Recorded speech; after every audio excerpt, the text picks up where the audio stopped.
The morning sun pours through the skyline windows of Alex Hartley's penthouse apartment like golden judgment, spotlighting a life meticulously curated for admiration. Polished concrete floors. Minimalist art. Smart everything.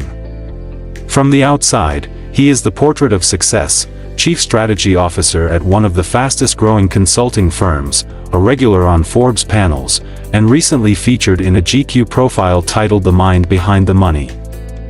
But inside, chaos. Well-dressed in custom suits, Alex sits hunched at his kitchen counter, half-dressed in a silk shirt, scrolling aimlessly through news feeds on his phone with one hand, the other clutching an untouched espresso. The cup is cold. It's been an hour since he made it. Maybe 2. A half-eaten protein bar lies in its wrapper beside a crumpled post-it call board at 9 a.m. It's 11:47, the night before is a blur. Again. DoorDash containers on the floor. The TV's still playing the end of a documentary he doesn't remember starting. 6 hours of binge-watching followed by 3 hours of lying awake, staring at the ceiling, paralyzed by the sense that something inside him is decaying. The mirror doesn't lie. His once razor-sharp eyes are bloodshot. His jawline looks softer. His once fast mind now stumbles through sentences, missing words he used to command. He's slipping, and he knows it, but he can't stop. Every app, every notification, just one more article, feels like an itch he has to scratch. And afterward, shame.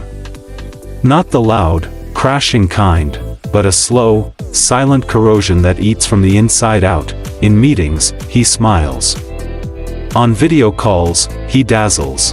But behind the confidence is a growing dread, a quiet knowing that he is rotting beneath the polish, and worse, no one suspects a thing, not yet. Alex doesn't reach out for help, not at first. He does what he's always done, research, optimize, solve. Late one night, surrounded by the glow of 4 screens and the low hum of his air purifier, he stumbles onto a neuroscience podcast titled Your Brain Is Not Your Ally. He listens. Then rewinds. Then listens again. Something clicks. Habits aren't just bad decisions, the voice says, they're survival mechanisms. Encoded. Automatic. Preserved in the most primitive part of the brain, the basal ganglia. Your brain isn't trying to ruin your life, the host explains, it's trying to keep you alive using outdated programming. Alex doesn't sleep that night. He dives headfirst into the literature, papers on neural loops, synaptic plasticity, cue-response conditioning. He learns that the more a behavior is repeated, the less conscious control he has over it. He's not weak. He's wired. Relief floods in. Then, things get strange. First, it's the time gaps. He zones out while scrolling, only to realize an hour's passed. Then it's the memory blips, forgetting if he responded to messages, rereading emails as if for the first time. The strangest part? Some things feel too familiar, as if he's seen or heard them in dreams, but can't remember when. And then, the feeling of being watched, not by a person, but by something inside him. Presence. Like a second mind watching his attempts to change, and laughing quietly in the background. He sets rules. No phone after 10 p.m. No sugar. No YouTube. Each one is broken within days. But not out of impulse. Out of strategy. His brain seems to be waiting for moments of stress, boredom, or exhaustion. Then pushing him, softly, back into the loop. The scariest realization? It's not just that his brain resists change, it's that it's actively defending the old patterns. Like a virus protecting its host. Like an addict hiding its dealer's number under a different name, Alex begins to suspect something horrifying. Maybe his brain doesn't want him to get better, maybe it's at war with him. It starts with a whiteboard. Alex, ever the strategist, decides to treat his habits like a business problem, something that can be mapped, tracked, and ultimately solved. He draws it out in red marker, clear and clinical, cue craving response reward. At first, the diagram makes him feel powerful. Like he's found the enemy's blueprint. He starts tracking every moment of weakness, phone pickups, snack urges, late-night urges to stream. A spreadsheet blooms. He even logs emotional states, boredom spike, social avoidance, ego threat. Every detail, every trigger. But then, something weird happens. The more he maps, the more the loops seem to multiply. A notification leads to doom scrolling. The doom scrolling triggers anxiety. The anxiety cues a snack. The sugar leads to brain fog. The fog leads to Netflix. Netflix triggers regret. Regret opens Instagram. Each loop feeding into another like a never-ending Russian doll. He realizes with a chill, these aren't isolated loops. They're nested. Interlinked. A full-blown system designed to keep him numb, reactive, predictable. A self-sustaining machine of distraction and dopamine. At night, the loops invade his dreams. He finds himself scrolling through a news feed that never ends. Clicking the same video, over and over. Waking in the same bed, again and again. Each dream bleeds into the next, like he's trapped in some subconscious algorithm. He wakes up more exhausted than before he slept. Then comes the moment that breaks him. He finishes an entire bag of chips without realizing he opened it. A full 10 minutes lost. His hands greasy. His laptop screen playing a YouTube video on executive function disorders, but he doesn't remember pressing play. He stares at the screen, breath shallow. What if I'm not in control anymore? Alex tries harder. He sets alarms. Deletes apps. Hides the remote. But his brain finds workarounds. New cues. Old cravings disguised as logic. You worked hard, you deserve a break. Just 5 minutes, then back to work. You need to stay informed. It's not sabotage. It's seduction, and it's winning. Alex becomes obsessed with origin stories, not of heroes, but of his own dysfunctions. If his brain is fighting to preserve habits, maybe those habits were born from something deeper, old patterns. Childhood scripts. Emotional landmines wired into his nervous system when he was too young to understand. He digs through journals. Childhood photos. Recordings of therapy sessions he never finished. He talks to his estranged mother for the first time in 5 years, masking the call as checking in, but mining her stories for hidden truths.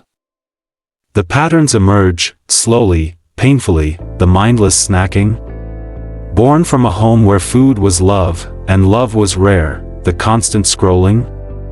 A survival tactic to escape a volatile father's moods. Keep your head down, stay distracted, the late-night overstimulation. Traced to being left alone for hours in front of a TV while his parents argued behind closed doors. He starts to connect the dots, and the picture isn't pretty. His habits weren't random, they were armor. Crafted by a younger version of himself who only wanted safety, but when he tries to rewrite those memories, to reframe them using techniques from trauma therapy and cognitive reprocessing, his mind pushes back, hard. One morning, he wakes up convinced he remembered his father apologizing to him at age 12. A rare, tender moment. He even tears up writing about it. But when he calls his sister to confirm it, she's silent. Alex. Dad never apologized. Not once. You know that. A chill spreads through him. It happens again. And again. False memories, planted like seeds. Flashbacks of comfort that never existed. Details shifting, his room layout, the sound of the TV, the clothes he wore. His mind is no longer just defending the loop, it's rewriting history to justify it. One night, while journaling, he writes something that doesn't feel like his own hand. The letters jagged. Rushed. Stop digging. He stares at the ink, fingers trembling. He doesn't remember writing it, and in that moment, one terrifying thought strikes him: if I change who I was, what happens to who I am? Alex can't trust his brain anymore, and traditional therapy feels like tossing pebbles into a black hole. He needs something radical, something that speaks the same language as the loops, neural circuitry. Through a private Discord group for cognitive hackers and neurooptimization junkies, he connects with Dr. Mara Lenz, a former university neuroscientist turned rogue researcher. Shunned by academia for her unorthodox experiments, she now operates in the gray zones of legality, ethics, and human neuroplasticity. She agrees to work with him, but warns, "You won't be fixing yourself, Alex. You'll be unbecoming someone. Are you ready for that?" He nods. But he has no idea what's coming. Phase 1, dopamine fasting, no phone. No sugar. No social media. No news. No music. No fiction. No masturbation. No caffeine. No hits of any kind. The first 3 days are unbearable. His brain screams for stimulation. His body trembles at night. Boredom becomes physically painful, like withdrawal. Time stretches like molasses. Colors seem dull. His thoughts, loud and cruel. But around day 5, something cracks, the cravings flatten. His senses sharpen. He begins to feel time again. Moments breathe. Sunlight feels warm. He realizes how long it's been since he noticed a breeze. Phase 2, neural rewriting. Dr. Lenz introduces pattern interruptions, conscious, jarring rewrites of automatic behavior. Brushing his teeth with the opposite hand. Wearing shoes on the wrong feet. Taking unfamiliar routes. Speaking in whispers for hours. These aren't gimmicks. They destabilize the brain's predictive model. Alex becomes a stranger to himself, by design. Then comes the visualization protocol. He writes out detailed scripts of his new identity, not just goals, but memories that haven't happened yet. Scenes where he resists old habits. Places he's never been. Conversations with people he hasn't met. The brain doesn't distinguish between memory and imagination, Lenz reminds him, so make the lie vivid. Make it real. Phase 3, identity disruption. Here, it gets dangerous. Lenz instructs him to create a false self, a temporary persona with no attachment to his past. He deletes social media. Avoids old friends. Changes his name at the coffee shop. Dresses differently. Speaks more slowly. Writes with a new signature. He becomes Eli. Just for the experiment, and it works too well. Eli is clean. Focused. Detached from loops. He wakes early. Eats mindfully. Reads. Writes. Moves. There's clarity. Silence, but on the 7th day, something inside snaps. He walks past a bakery he used to visit during panic attacks. Just the smell of cinnamon short-circuits him. His hands shake. His chest tightens. He hears the old ringtone. Though his phone is off, his brain floods with old cravings, hard and fast. Eli is not real. A voice in his head whispers, "You are Alex." And Alex is broken. That night, he dreams of drowning, not in water, but in notifications. By now, Alex isn't sure where Eli ends and he begins. The experiment has done its job, he feels. Different. More controlled, more detached, almost eerily so. The loops feel distant, like foreign objects he can observe without being sucked in. His mornings are productive. His thoughts, organized. Yet something is off.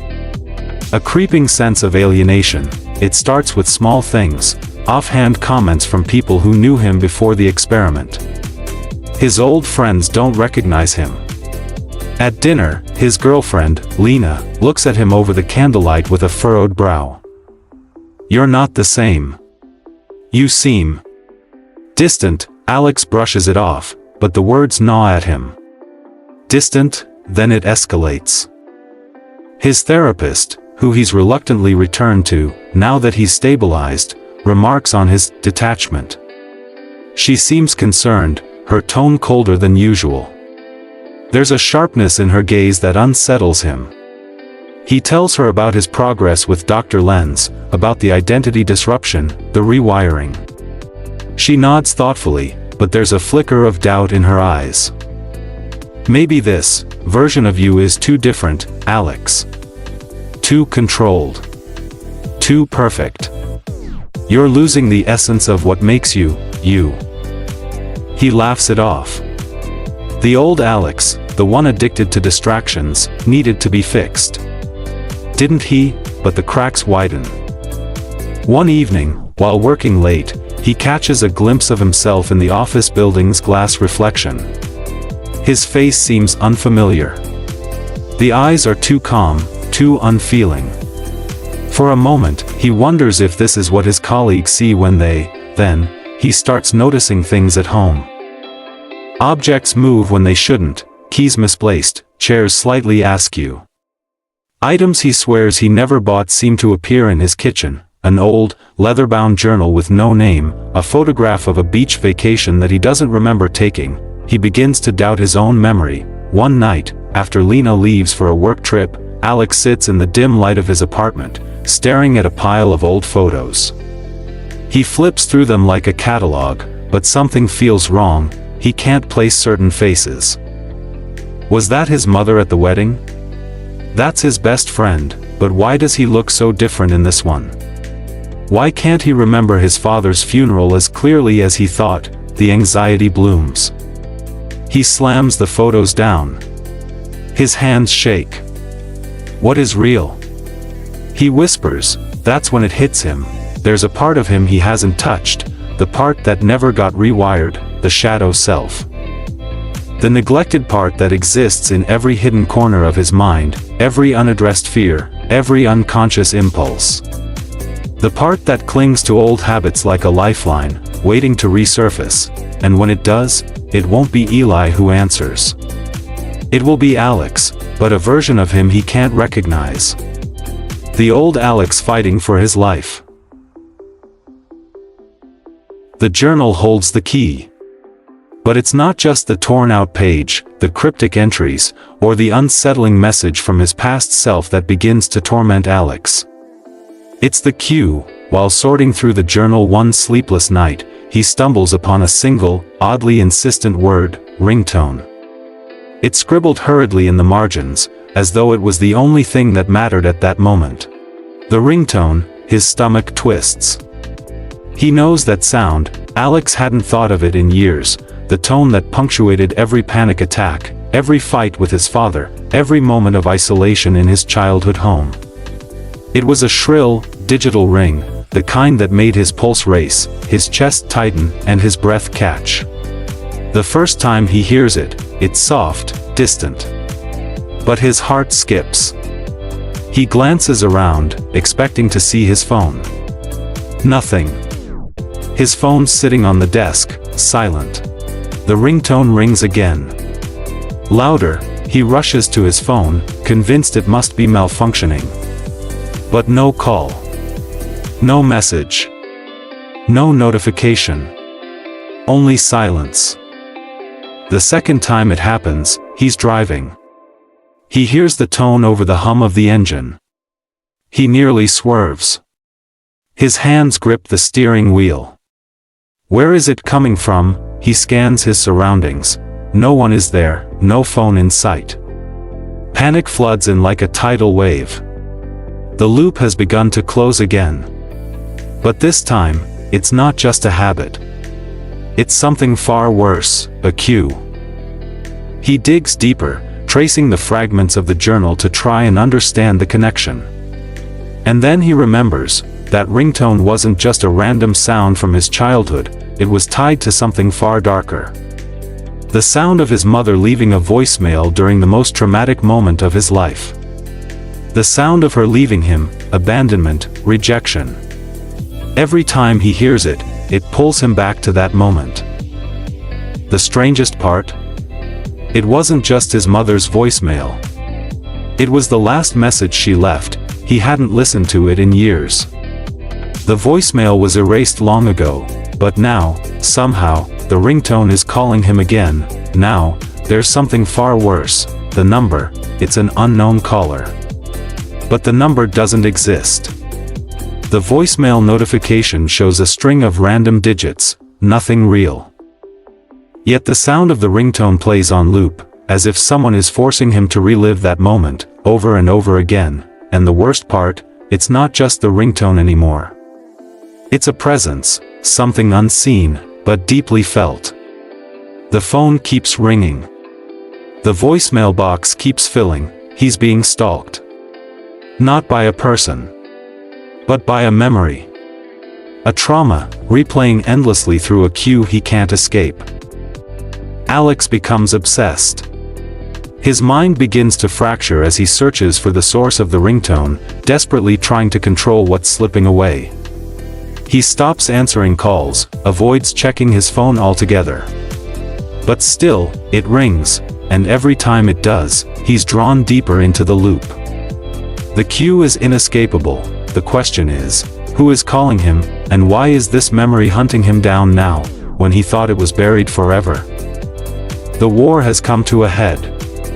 Alex knows the truth now. The cue isn't just a relic from his past, it's a trap. His brain is the ultimate enemy, clinging to old patterns, to those moments of trauma, like an anchor keeping him locked in a perpetual cycle. But he's not just trying to escape the loop anymore, he's fighting for his identity. The question isn't just whether he can break free from his habits. It's who he really is when everything else has been stripped away. Phase 1, the death of the old self. Alex begins the most dangerous part of his reprogramming, the complete destruction of his old identity. He immerses himself in neuroscience-backed protocols of identity reshaping, rooted in concepts like neural plasticity and self-actualization. To beat his brain, he must first obliterate the version of himself that has clung to these patterns for so long. He rewrites his memories. Every detail of his past, the stories he's told himself for years, gets turned upside down. He journals relentlessly, writes new narratives about who he could have been, should have been. I am not the person defined by my father's betrayal. I am not the scared child. I am not the addict. He refuses to identify with the loops anymore. They are not him. He shreds the old scripts. His house is gutted. He replaces the furniture. He paints over old photographs. He cuts ties with anyone who doesn't align with the new identity. Friends, family, relationships, he erases them. He becomes Eli, but something inside him is not letting go. Something primal. Phase 2, the mind over matter experiment. Dr. Lenz pushes Alex even further, a brain entrainment session. With electrodes placed against his temples, Alex is guided through an intense meditation designed to silence the circuits tied to his old habits. It's a literal rewiring of the neural pathways that link his brain to the loop. The process is excruciating.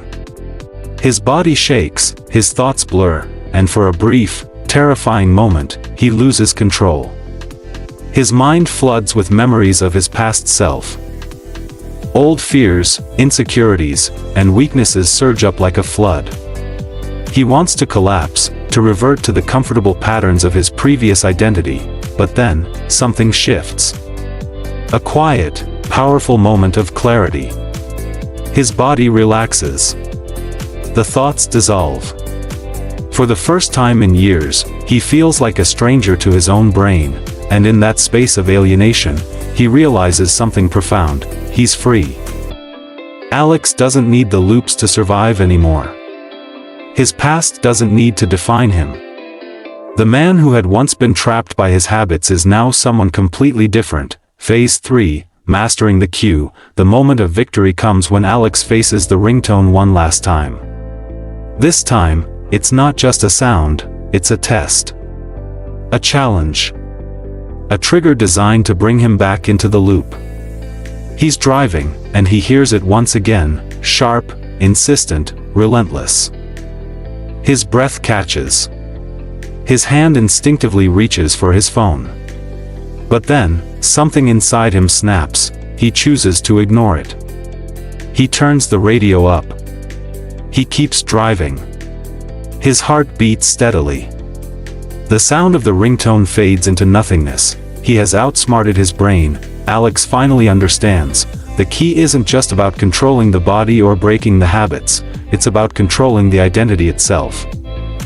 His true self isn't defined by the past, by trauma, or by habits. He has the power to create himself anew. But here's the catch: the past never fully disappears. It waits, buried deep in the recesses of his brain, just like the ringtone. Phase 4, the unseen return. Alex walks into a café one afternoon, feeling at peace for the first time in years. He orders a coffee and sits by the window. Life feels calm, stable. He's finally in control, but as he sips his drink, his phone buzzes. He glances down at the screen, the message blinking in, unknown number. A cold chill sweeps through him. He feels the pull of the loop, the familiar tension in his chest, and then, he hears it. The ringtone. It's not a memory anymore. It's a reality. He freezes. Just for a second. His breath catches in his throat, the screen fades to black. The final twist is that the battle is never truly over. Alex may have reprogrammed his brain, he may have created a new self, but in the back of his mind, the loops are still there, waiting for him to slip, to make a mistake, to answer the call. The habits have been buried, but they're never fully erased. Months have passed since the cafe incident. Alex is calm. Clear. He's shed the old weight of his self-sabotaging habits. The loops, the cravings, they're gone. His mornings are full of purpose. His work, once a source of stress, now feels manageable. His relationship with Lena has healed, or at least, it seems to have. He's finally the person he's always wanted to be. He's become the man he envisioned during his reprogramming, the version of himself without the chains of his past. There's a quiet confidence in his step. Eli feels more like a distant dream than a former version of himself. The changes are noticeable to those around him, too. His colleagues comment on how much more focused he is. Lena smiles more, their conversations feel deeper, more connected. His friends, even those he distanced himself from, seem genuinely happy for him. It's as if he's a new person, and Alex has finally come to believe it. He's free. But deep within him, a faint whisper lingers. A doubt that he's buried beneath layers of control, but it never quite vanishes. One evening, as he's relaxing at a cafe, sipping his coffee, scrolling through his phone, Alex feels an unexpected shift. His heart skips. There's something wrong. He feels like the world around him is stretching out. Everything suddenly seems too quiet, too still. His thumb freezes over the screen, and then the sound, the ringtone. It's distant, faint at first, like a shadow behind the veil of his thoughts. But the sensation is unmistakable. The same, sharp, jarring ring that haunted him for years, the sound that once unraveled him with a single pulse. His body tenses. His fingers freeze, hovering over the screen, not daring to look. It's impossible. The ringtone shouldn't be there. His phone is silent. He hasn't heard it in months. The cafe hums around him, the conversations, the clinking of cups. But his mind is locked on the sound. The ringtone continues. Relentless. Insistent, he tries to breathe through it, to push it away, to believe that it's just a glitch in his mind. He doesn't want to acknowledge it, doesn't want to slip back into the spiral of doubt, anxiety, and fear. He's fought too hard. He's changed too much, but the truth is undeniable. The loop is still there, just beneath the surface. In that moment, Alex understands with horrifying clarity, breaking a habit doesn't delete it. It doesn't erase the part of his brain that's coded to return to the familiar, to seek the comfort of the past. The loops are buried, not destroyed. He is not free. He is in remission. His brain has simply learned to wait, to bide its time, until the right cue pulls him back. The habits, the compulsions, the trauma, it's all still in him, hidden behind the veneer of control, waiting for a slip, a crack, a weakness. The café begins to fade out. The sound of the ringtone grows louder, more piercing. Alex's face tightens. He stands, fumbling for his coat, his phone buzzing in his pocket. The screen goes black. The final twist is that Alex's rebirth was never truly a clean break. The loops haven't been erased, they've merely gone dormant, waiting for the moment when he's most vulnerable. And when that moment comes, the past will rise again. He might be free for now, but the fight is never truly over. The resurrection isn't a return to the old him, it's the return of the old habits, the ones that will always be a part of him, buried but never gone.